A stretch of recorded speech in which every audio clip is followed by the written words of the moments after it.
Kita nggak usah ngomong soal teori asing, mafia segala macam. Ada loh yang benar-benar harus diberesin sekarang. Kalau pemerintah itu berjalan dengan baik, pemerintah itu berjalan dengan sesuai harapan masyarakat.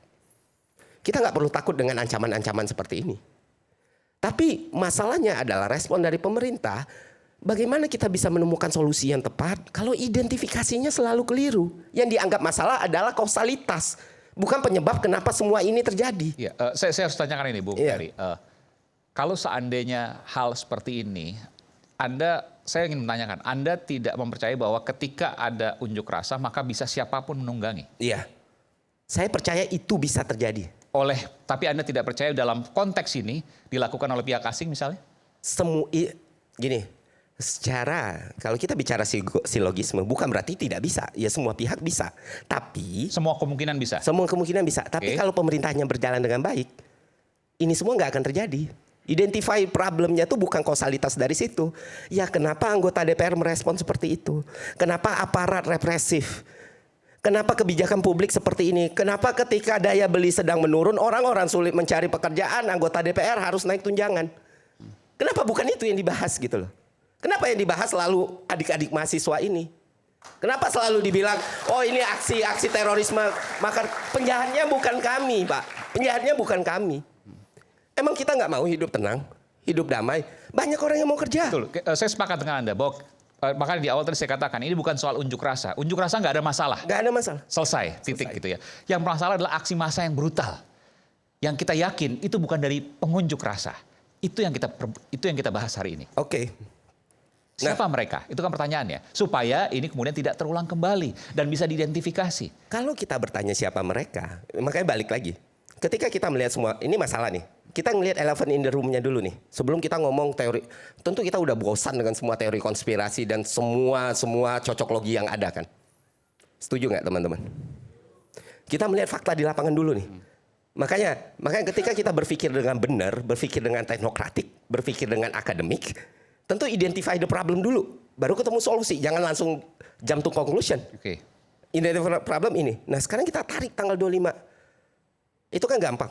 Sekarang BIN udah punya semua toolsnya. Sekarang pemerintah punya semua toolsnya. Untuk mencari tahu dari mana sumber api ini mulai, segitu gampangnya. Sebenarnya. Kalau memang diniatkan. Kalau memang butuh bantuan ya kita lakukan. Kita bantu untuk cari tahu. Oke. Iya kan? Ada. Okay. Tapi apakah benar diniatkan untuk mencari tahu? We never know. Ya. Jangan terus berpikir ini serangan eksternal. Siapa tahu dari internal. Sebenarnya apa yang menjadi sebab umum? Sebab umum dari keresahan ini, Bapak Presiden memaklumi. Pernyataan Bapak Presiden menangkap bahwa ada faktor kemiskinan. Ada faktor kesenjangan sosial dan Pak Presiden tidak pernah membantah itu. Dan ekspresi unjuk rasa konstitusional damainya Pak Presiden tidak pernah melarang itu. Dia menjadi berbahaya ketika mulai masuk teknologi dan metodologi menggiring emosi berdasarkan algoritma. Siapa yang pegang tidak harus elit. Siapapun dari kita, asal kita bisa menguasai namanya prompt engineering dan Anda punya banyak followers, Anda tinggal dimanapun, Anda bisa melakukan social engineering dalam hitungan menit. Di tengah pergolakan seperti ini, anybody can create a revolution. Pertanyaan nyatanya apakah itu ada kemarin? Saya menangkap, saya bukan seorang intelijen, saya menangkap itu ada.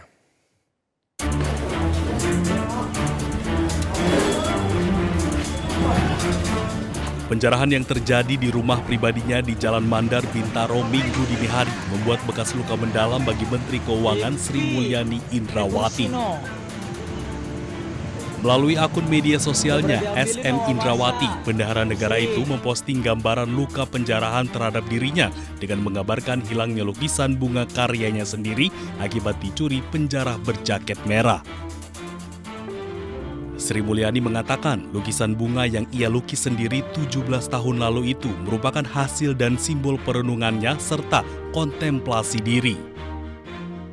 Lukisan yang dijarah pria berjaket merah itu ia sebut sangat pribadi layaknya rumah yang dijarah.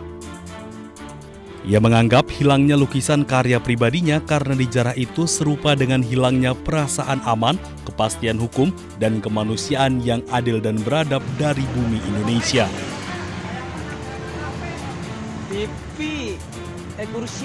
Dari awal saya sudah mengatakan terlalu berbahaya yang dilakukan Pak Prabowo hari ini.